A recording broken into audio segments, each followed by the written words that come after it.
Good evening, everyone. Today is the 20th of April. It's Monday evening. And I'm sorry I was unable to do the devotional this morning. I got up this morning and my internet was down. So I had a technical issue I had to address, but we're back up and running again. But I want to talk tonight briefly about the fact that Jesus Christ is revealing himself to people all around the world, especially people in the Middle East. And it's absolutely phenomenal what he is doing in Iran, in Saudi Arabia, in Pakistan, in Jerusalem, in all around the world. And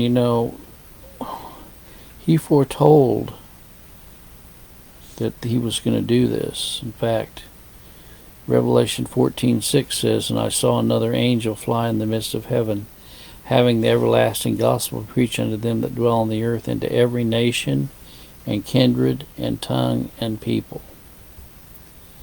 Every nation, every kindred, every tongue, and every people. And he's doing that right now. He's revealing, he's appearing in visions, he's appearing in dreams to people. And Iran is going through a tremendous transformation. Hundreds and thousands of house churches. The more they persecute the Christians, the more the house churches are opening up. God is leaving everyone without excuse. He's giving them plenty of evidence that he is the Messiah, the King, the Lord.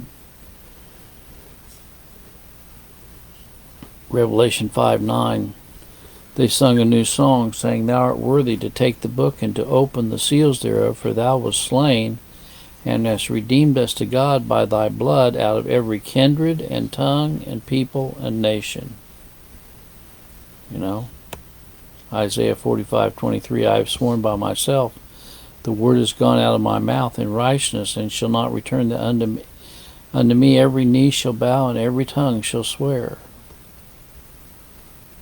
Well, I'm glad that Jesus Christ is revealing himself to every tongue, every people, and every nation.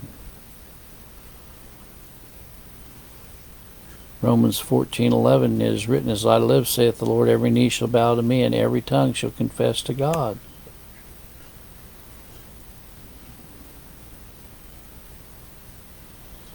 In the book of Acts, the gospel spread like it's doing now in Iran and Middle East. There was lots of house churches during the book of Acts. Acts 2:8, "And how hear we every man in our own tongue wherein we were born."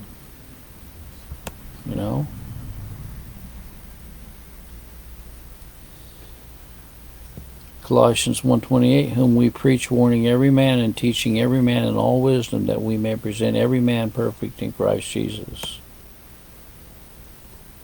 Now, not all are going to be saved. We know that. Not every man without exception is going to be saved. But, Philippians 2:11 says that every tongue should confess that Jesus Christ is Lord, to the glory of the Father. I just got through listening to a testimony of a Jewish family that lived in Tehran, and they were warned. He was warned in the middle of the night to get out of his house because his house was going to be burned down. And he escaped to his brother's house across town, and that night his house was burnt down. If they'd stayed in that house, they would have all died and perished. God warned him in a dream. Remember how God warned Joseph and Mary to flee Egypt in the middle of the night? That's what happened with this man. He was warned to flee his house in the middle of the night. And they were able to escape out of Tehran and go to a another country.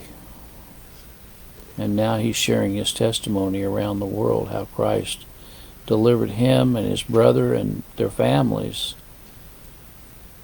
and how he brought his brother to a saving knowledge of Jesus Christ because of this, what had happened.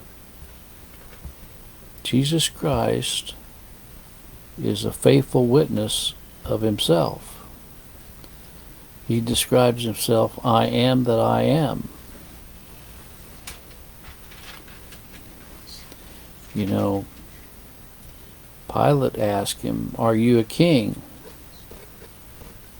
And Jesus said, thou sayest, for this reason I came into this world, you know. But you know, the point that I'm wanting to make tonight is the fact that Jesus Christ has left solid evidence of the fact as who he is and what he's done for his people. He gave his life on the cruel and rugged cross of Calvary. He was buried 3 days and 3 nights. He rose again. He's seated at the right hand of God, and he's coming back again for his people. May the good Lord be with you tonight in a special way. It's my prayer. God bless.